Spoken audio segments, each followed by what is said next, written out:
campfires had long burned out, leaving only faint embers glowing in the dark.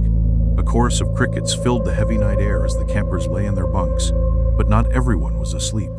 In Cabin B, a group of boys whispered under the cover of their blankets, flashlights illuminating their eager faces. "House 13 isn't even that creepy," scoffed Jake, the self-proclaimed bravest of the group. "It's just a dumb old house." "Yeah?" replied Eric, lowering his voice to a conspiratorial whisper. "Then why do the counselors always act so weird when anyone mentions it? And what about the story? The guy who went in and never came back out?" "It's just a story to scare kids like you," Jake retorted. "But if you're too chicken to prove it..." "I'm not chicken," Eric shot back. "Let's go tonight. All of us." The others hesitated, glancing at each other nervously. House 13 had been forbidden territory for decades. Nestled at the edge of the forest, its broken windows and sagging roof were enough to unnerve anyone. But the real fear came from the rumors. They said a man had died there, alone and angry, and his spirit lingered, cursing anyone who dared step inside. "All right," Jake said finally, a smirk on his face. "Midnight. Don't wuss out." The clock in the mess hall struck 12 as the boys crept through the shadows, their flashlights bouncing faintly off the trees. Eric, Jake, Ben, and Thomas stopped at the edge of the clearing, where House 13 stood like a rotting corpse. The air here was colder, unnaturally so, and the chirping of the crickets had gone eerily silent. "It's just a house," Jake said again, but his voice lacked its earlier confidence. The porch creaked ominously as they climbed the steps, their sneakers stirring up decades of dust. The door, its paint peeling in jagged strips, groaned as Jake pushed it open. The smell hit them first: damp wood, mildew, and something metallic like rust, but sharper. "This is stupid," Ben muttered, his eyes darting around the dim entryway. "Let's just take a picture and go." "What, scared already?" Jake teased, though his hand trembled as he held his flashlight. "Come on, let's look around."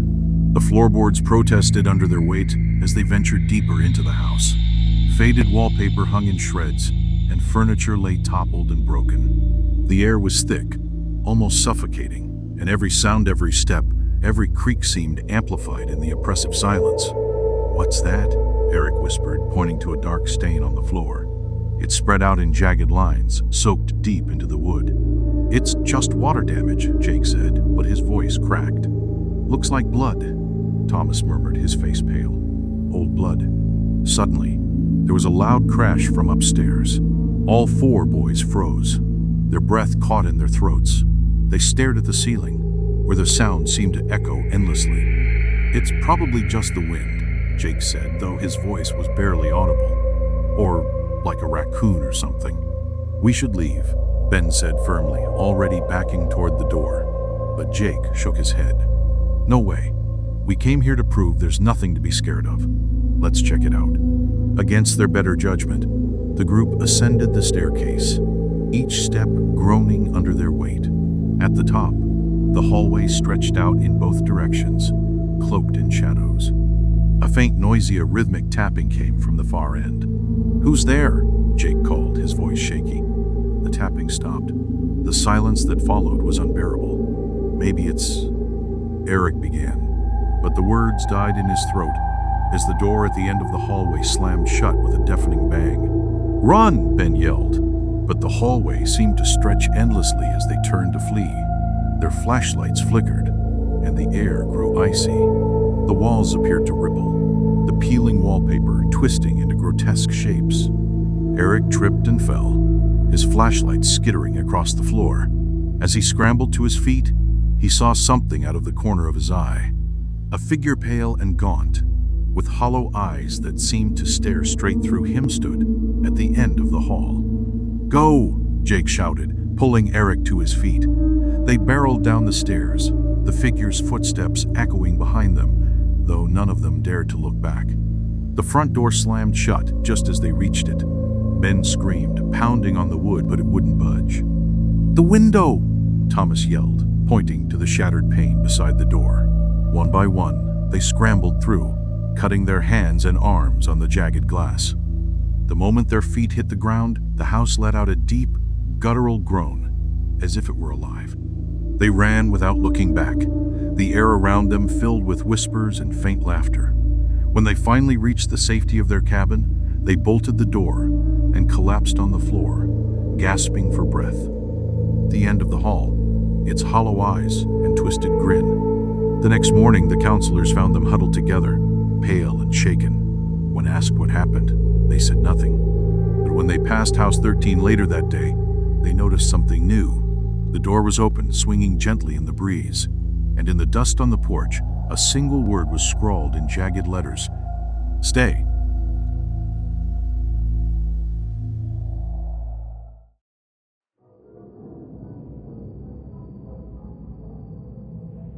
The fire crackled softly in the center of the clearing, throwing flickering shadows across the circle of tents. It was supposed to be a fun getaway, just 6 friends out in the woods, reconnecting with nature. But from the moment we arrived at Camp Hollow Pines, something felt off. The place had been abandoned for years. Rusted swings creaked in the faint breeze, and the skeletal remains of a lodge stood at the heart of the camp. The trees seemed unnaturally dense, their branches clawing at the overcast sky like skeletal fingers. It wasn't the serene escape I'd imagined. Instead, it felt like we'd stepped into another world, one where something ancient and malevolent waited. We tried to shake off the unease as we set up camp. Sarah and Mike joked about ghost stories while unpacking supplies. Jess and Alex wandered off to explore the dilapidated lodge, laughing nervously as the creaking door swallowed them. Only Ethan seemed to share my unease. He kept glancing toward the tree line, his brow furrowed as though he expected something to emerge from the shadows. By the time the sun dipped below the horizon, an oppressive silence had fallen over the camp. Even the usual forest sound, chirping crickets, rustling leaves, were absent. It was as though the woods were holding their breath. "All right, who's got the best scary story?" Sarah asked, breaking the silence as we gathered around the fire. She was trying to lighten the mood, but her voice wavered slightly. Mike launched into a tale about a phantom hitchhiker, his voice low and theatrical. The story should have been cheesy, but every snap of a twig in the darkness made us jump. When he finished, laughter erupted, too loud, too forced. It was like we were all trying to drown out the unease that had settled over us. Jess and Alex still hadn't returned from the lodge, but no one seemed eager to go looking for them. Instead, we sat in tense silence, staring into the fire. Minutes dragged by, stretching into an hour. Just as Ethan opened his mouth to suggest we check on them, a piercing scream shattered the stillness. It came from the direction of the lodge. We bolted to our feet, adrenaline surging as we grabbed flashlights and ran toward the sound. The old wooden building loomed in the darkness, its windows like empty eye sockets. The door creaked open with a groan as we stepped inside. The air was thick with the scent of mildew and rot. Our flashlight beams danced across broken furniture and graffiti-scrawled walls. "Jess? Alex?" Sarah called out, her voice trembling. A faint, rustling sound came from upstairs. We exchanged uneasy glances before heading up the rickety staircase. The second floor was even darker, the only light coming from our flashlights. The rustling grew louder as we approached a door at the end of the hall. Ethan pushed it open, and our beams swept across the room. It was empty, save for a broken desk and a shattered window. But the rustling hadn't stopped. It was coming from the corner, where a pile of torn fabric and debris lay. Slowly, I stepped closer and prodded it with my foot. A raccoon darted out, its eyes glowing eerily in the flashlight beams. We all let out shaky laughs, relief washing over us until we noticed the blood. To the shattered window. "What the hell?" Mike whispered. They must have fallen," Sarah stammered, though her tone betrayed doubt. We rushed to the window and looked down. The ground was far below, and the forest stretched out in every direction. But there was no sign of Jess or Alex, just the blood trail, disappearing into the woods. "We have to go after them," Ethan said firmly, already heading downstairs. The rest of us hesitated, but we couldn't just leave our friends. Grabbing a lantern, we followed him into the night. The forest was suffocatingly dark. Our flashlights barely penetrated the gloom, and every step seemed to amplify the silence. The blood trail was faint but visible, winding through the trees. As we walked, the feeling of being watched grew stronger. Shadows shifted at the edge of our vision, but when we turned, there was nothing there. "This is insane," Sarah muttered. "We should go back and call for help." "There's no signal out here," Ethan replied grimly. "And we can't just leave them." We pushed on, though every instinct screamed at me to turn back. The blood trail ended abruptly at a clearing, where the ground was littered with strange symbols carved into the dirt. In the center stood a totem made of twisted branches and bones, its surface glistening with fresh blood. "What the hell is that?" Mike breathed, his voice barely above a whisper. Before anyone could answer, a low growl rumbled through the clearing. My flashlight flickered, and for a moment, I thought I saw eyes, dozens of them, gleaming in the darkness. Look out. I saw claws, teeth, and glinting eyes as screams filled the air. I ran blindly, branches clawing at my skin as I plunged into the woods. Behind me, the others were shouting, but their voices were drowned out by the guttural snarls of whatever was chasing us. I don't know how long I ran. Minutes? Hours? Time lost all meaning as terror drove me forward. Eventually, I stumbled into another clearing and collapsed to my knees, gasping for breath. The silence was deafening, and for a brief fleeting moment, I thought I was safe. Then I saw it. At the edge of the clearing, barely visible in the faint moonlight, stood a figure.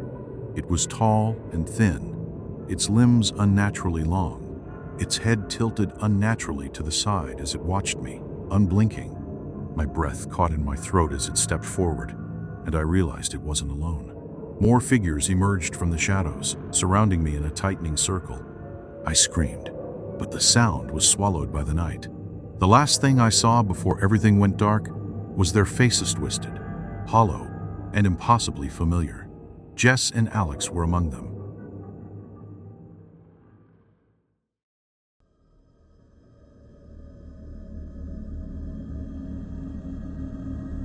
It began with a suffocating silence, the kind that presses down on your chest and makes the world feel wrong. Camp Whispering Pines had been abandoned for nearly 2 decades, its cabins sinking into decay, the surrounding forest reclaiming its territory. The tragedy of 2007 hung over it like a curse. 8 teenagers had vanished during a midnight hike, leaving behind nothing but rumors of foul play and whispers of something darker. The camp's gates were locked, and its legacy became a horror story told to frighten children. But time has a way of dulling even the sharpest horrors. By 2025, a new owner had decided to reopen Camp Whispering Pines. With glossy brochures and cheerful social media posts, they promised to bring life back to the camp. A fresh start, they said. The past was just that. The first few days were uneventful. The counselors, mostly college students eager for an easy summer, job-busied themselves preparing activities and getting to know the campers.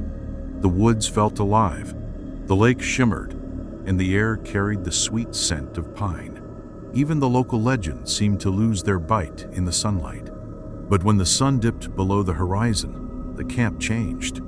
On the second night, during the evening bonfire, a small girl named Emily asked a question that sent a chill through the counselors. "Who's that man in the woods?" she asked, pointing to the tree line. The counselors exchanged uneasy glances but saw nothing. "Just shadows," they told her. "It's nothing." But the unease lingered long after the flames died down. Later that night, as the campers slept, a heavy fog rolled in. It crept through the cabins and coiled around the trees, thick and unnatural. The usual night sounds, crickets, owls, the distant rustling of leaf shad vanished, replaced by an oppressive silence. Lily, the head counselor, was making her rounds when she heard it. A faint, sibilant whisper. It seemed to come from everywhere at once. "Is someone there?" she called, her voice trembling. The whispering stopped. Then, out of the corner of her eye, she saw movement.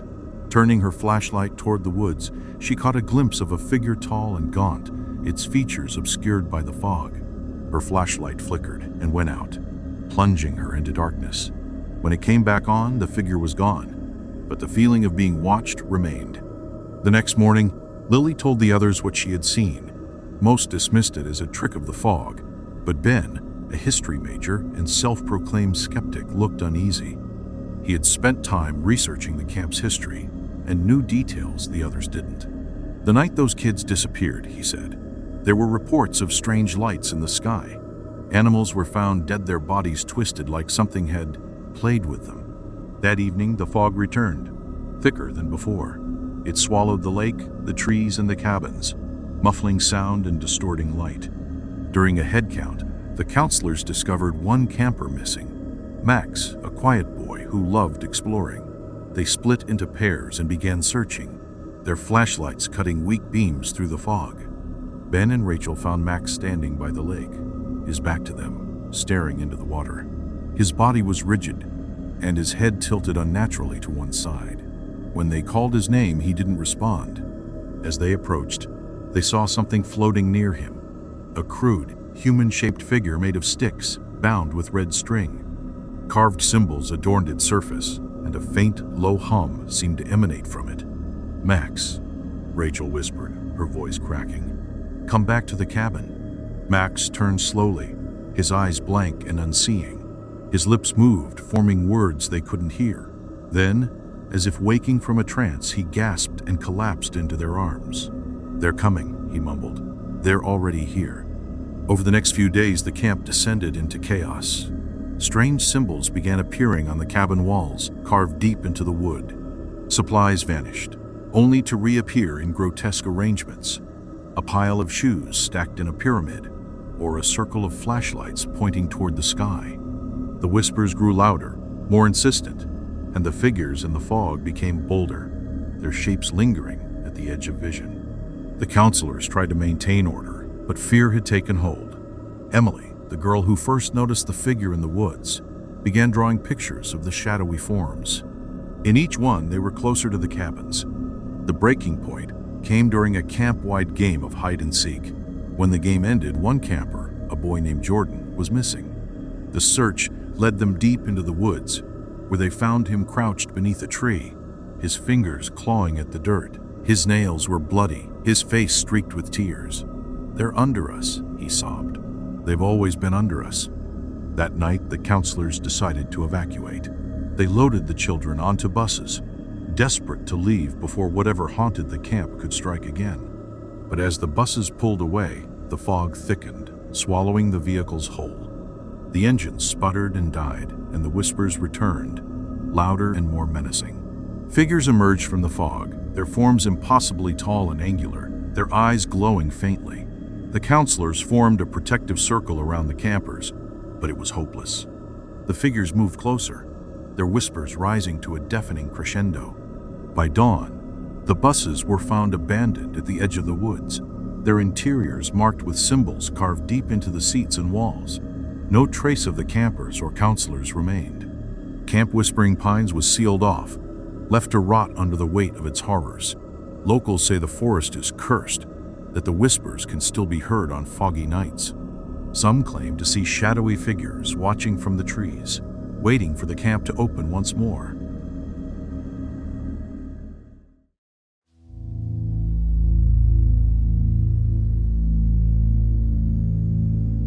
The summer camp was nestled deep in the forest, a secluded place where towering pines swayed in the wind, and the stars lit up the night like a million tiny lanterns. A vast lake stretched across the camp's edge, shimmering by day but turning pitch black by night. The kids loved the water. They'd spend hours splashing, diving, and paddling canoes under the watchful eyes of the counselors. But as the sun dipped below the treetops, the lake's allure twisted into something darker. The counselors had one unshakable rule: no one was allowed near the water after sunset. The warnings were stern, though the reasoning was vague. Some counselors hinted at strong currents that became dangerous at night. Others claimed it was simply to ensure safety in the dark. But the older kids whispered of Stranger Things-old camp legends about the lake being cursed. It was said that on moonless nights, eerie wails could be heard drifting across the water, and shadows moved beneath its surface, though no one was swimming. Ryan was 16 and spending his 5th summer at the camp. Tall, athletic, and known for his daredevil attitude, He dismissed the stories as nonsense meant to scare the younger kids.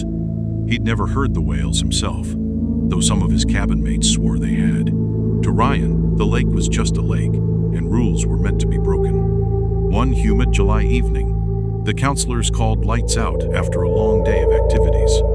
The camp settled into an uneasy quiet. The only sounds the chirping of crickets and the occasional rustle of leaves in the breeze. Ryan lay on his bunk, staring at the ceiling, wide awake.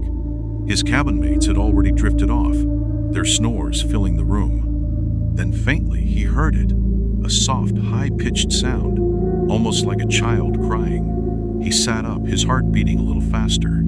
The sound was coming from outside, faint but unmistakable. He crept to the window and peered out into the night. The moon hung low, casting a silvery glow over the camp. Beyond the cabins, the lake lay still, a vast black mirror. The crying sound came again, clearer this time, and it seemed to be coming from the water's edge. Ryan's curiosity flared. Maybe one of the younger kids had wandered off and gotten lost. He slipped on his sneakers, grabbed his flashlight, and carefully opened the cabin door. The cool night air prickled his skin as he stepped outside, his steps cautious and quiet on the gravel path. The camp seemed deserted, every cabin dark and silent. As he approached the lake, the crying grew louder, more desperate.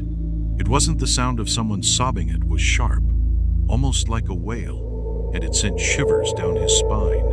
He paused at the tree line, scanning the shoreline with his flashlight. The beam of light danced over the still water and the tall reeds at the edge, but there was no one there. "Hello?" Ryan called out, his voice trembling despite himself. "Is anyone there?" The crying stopped abruptly, leaving an unnerving silence in its wake. Ryan's pulse quickened.